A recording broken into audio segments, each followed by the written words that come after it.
আজকে আমরা মহাগুরু মুভির পরের পর্বের সম্পর্কে জানব। সমাজের নিপীড়িত মানুষের ত্রাণকর্তা হিসেবে এক মহৎ চরিত্রের আত্মপ্রকাশের ঘটনা নিয়ে এই সিনেমার কাহিনী গঠিত। প্রধান চরিত্রটি অসহায় মানুষদের অধিকার আদায়ে সোচ্চার হয় এবং তাদের উপর অত্যাচারকারী স্থানীয় অসাধু শক্তিকে কঠোর হাতে দমন করে। তাকে ঘিরে সাধারণ মানুষের ভালোবাসা এবং ভীতিহীন মনোভাব তৈরি হয়, যা তাকে পরিণত করে এক পরম শ্রদ্ধেয় ব্যক্তিতে। শত্রুদের একের পর এক চক্রান্ত ব্যর্থ করে দিয়ে কিভাবে সে সমাজের শান্তি ফিরিয়ে আনে, তা এই গল্পের প্রতিটি ছত্রে ফুটিয়ে তোলা হয়েছে। রোমাঞ্চকর অ্যাকশন এবং ড্রামার সমন্বয়ে গল্পটি অত্যন্ত আকর্ষণীয়।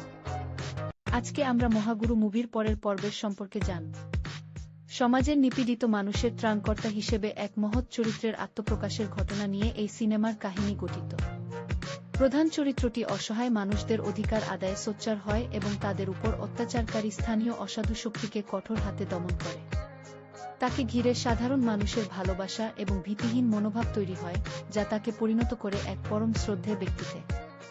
শত্রুদের একের পর এক চক্রান্ত ব্যর্থ করে দিয়ে কিভাবে সে সমাজের শান্তি ফিরিয়ে আনে, তা এই গল্পের প্রতিটি ছত্রে ফুটিয়ে তোলা হয়েছে।